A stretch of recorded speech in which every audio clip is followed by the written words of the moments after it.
भारत का पहला युद्ध पाकिस्तान के साथ ही हुआ था 1947-48 में। जब भारत आज़ाद हुआ था 15 अगस्त 1947 को, ठीक उसके बाद ही यह युद्ध हुआ था। यह हम सभी जानते हैं कि काफ़ी हिंसा और जनसंख्या विस्थापन के बाद हम सभी को जाके आज़ादी मिली थी। जब भारतीय उपमहाद्वीप को अगस्त 1947 में आज़ादी मिली, उस समय यहाँ 565 रियासतें थीं, जिनके पास भारत का लगभग 2/5 हिस्सा उन्हीं के पास था, जिनकी कुल संख्या अगर हम बात करें तो अनुमानतः 99 मिलियन थी। अब इन्हें ही तय करना था कि ये भारत के साथ रहेंगे या पाकिस्तान के साथ। भारत बंटवारे से पूर्व ऐसा दिखता था। अभी सबसे पहले हम बात करेंगे जम्मू और कश्मीर की, जो कि पहली युद्ध हुई थी। जम्मू व कश्मीर के शासक, जिसका राज्य दोनों देशों के मध्य स्थित था, यह फैसला नहीं कर पा रहे थे कि वह किस देश में शामिल हों।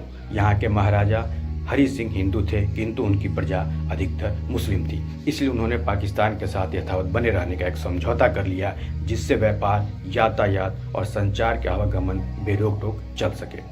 ऐसा ही समझौता वो भारत के साथ भी चाहते थे, लेकिन भारत ऐसे समझौता करने को इच्छुक नहीं दिखा और उसने मना कर दिया। ये समझौता तत्कालीन समझौता था। पाकिस्तान ने इस समझौते का गलत फायदा उठाकर जम्मू व कश्मीर पर आर्थिक व अन्य दबाव बनाने शुरू कर दिए। इसका उद्देश्य जम्मू कश्मीर का पाकिस्तान में विलय करने का था। जम्मू व कश्मीर जाने वाला एकमात्र रेल मार्ग भी बंद कर दिया गया तथा श्रीनगर रावलपिंडी की मुख्य सड़क पर भी ट्रैफिक को रोका जाने लगा। जब यह दबाव कार्य नहीं कर पाया तो पाकिस्तान ने जम्मू कश्मीर में कुछ उग्रवादियों को भेजा और वहां पे आक्रमण कराया। वहीं से कश्मीर समस्या उत्पन्न हुई और युद्ध के हालात बन गए। कश्मीर घाटी पर आक्रमण। पाकिस्तान ने अपनी सीमा पार से कश्मीर घाटी पर आक्रमण किया। यह आक्रमण पूर्व नियोजित था और 2 भागों में किया गया।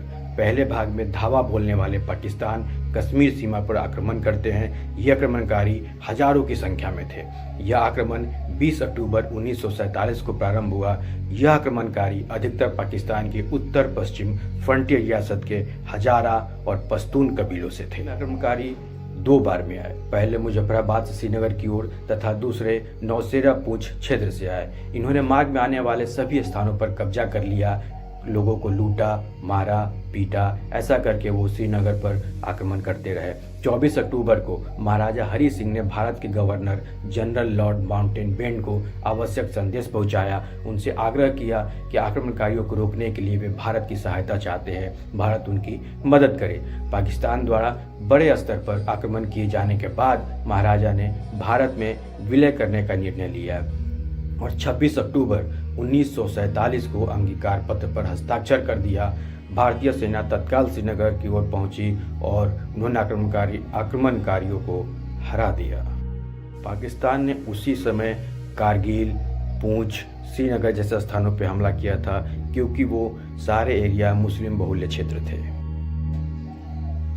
फिर चला ऑपरेशन गुलबर्ग, श्रीनगर में युद्ध। यह एक सिख कमांड के 300 सिपाही लेफ्टिनेंट कर्नल दीवान रंजीत राय के नेतृत्व में 27 अक्टूबर को श्रीनगर पहुंचते हैं। वहां पहुंचने के बाद कर्नल राय का काम रहता है कि वो श्रीनगर शहर के साथ साथ हवाई क्षेत्र की भी रक्षा करेंगे।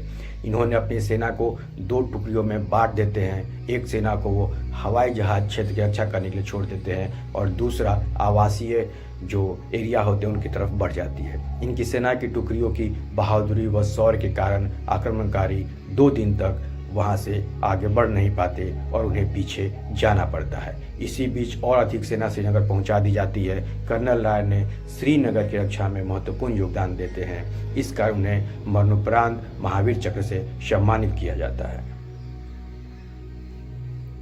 फिर आती है सैलातंक की बारी। सैलातंक का युद्ध भी पाकिस्तान द्वारा ही था, जो कि कश्मीर में सैलातंक अवस्थित है। भारतीय वायुसेना के हवाई जहाज़ों ने बंदूकें, तोपें और गोले बारूद श्रीनगर पहुंचाया। उनका अगला काम कश्मीर घाटी से आक्रमणकारियों को भगाना था। यह काम भारतीय सेना की ब्रिगेड द्वारा किया गया। इनका मुख्य हमला सैलातंक नामक स्थान पर हुआ। यह हमला इतना तेज था कि शत्रु सेना मात्र 20 मिनट में हार गई। सभी आक्रमणकारी मुजफ्फराबाद की ओर भाग गए। भारतीय वायुसेना के हमले में आक्रमणकारियों को बहुत नुकसान हुआ। कश्मीर घाटी के बारामूला और उरी पर भारतीय सेना ने आधिपत्य स्थापित कर लिया। वहाँ से हमारी फौज नौशेरा की तरफ बढ़ती है। सर्दियों के मौसम में उत्तरी भाग में बर्फबारी होने के कारण सारी गतिविधियां जम्मू के दक्षिण भाग में ही सिमट गई थी। शत्रु सेना अपनी तोपों की तैनाती जम्मू व पूंछ के स्थित नौशेरा में कर रही थी। 5 व 6 फरवरी की रात दुश्मन सेना ने नौशेरा पर 3 तरफ से हमला कर दिया। यह युद्ध बहुत ही भयानक था, जिसमें शत्रु पक्ष काफ़ी मजबूत था, लेकिन फिर भी हमारे हिंदुस्तानी फौजियों ने उनका डट के मुकाबला किया और उनको काफ़ी हताहत हुआ। हमारे हथियारों का प्रभावशाली प्रयोग ही हमारी जीत और शत्रु के हार का कारण बनी थी। आप जानते हैं कि पाकिस्तानी आक्रमणकारी कारगिल भी गए थे। इनको खदेड़ने के लिए 1 नवंबर 1948 को जोजिला दर्रा से एक ऑपरेशन चालू किया गया था। उस ऑपरेशन का नाम ऑपरेशन बाइशन था, BISON।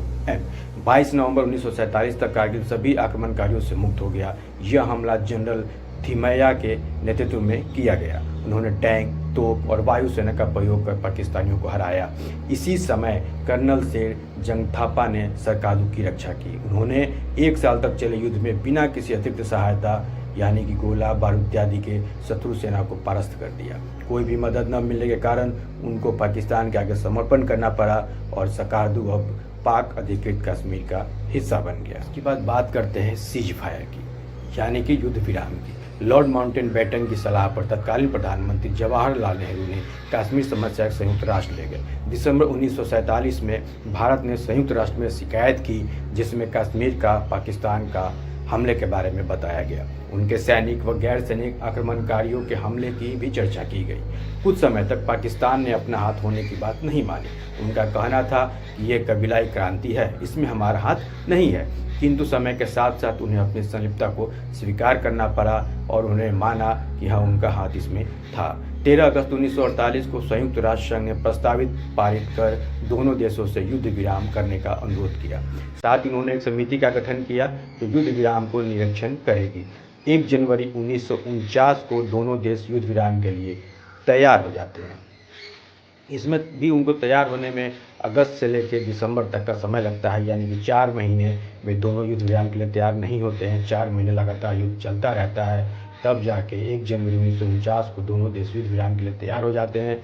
इसके बाद संयुक्त राष्ट्र द्वारा भारत व पाकिस्तान के लिए कमीशन की गठित की जाती है, जिसका नाम United nation commission for India and Pakistan यानी कि यूनिसेफ रखा जाता है, जिसका उद्देश्य युद्ध विराम की निगरानी करना था। एक अन्य कमेटी का भी गठन हुआ जो कि किसी भी पक्ष द्वारा युद्ध विराम के उल्लंघन न करने को सुनिश्चित करेगा। ये समिति थी United nation military observe group for India and Pakistan, Bharat व पाकिस्तान हेतु संयुक्त राष्ट्र सैन्य निरीक्षण समूह। धन्यवाद।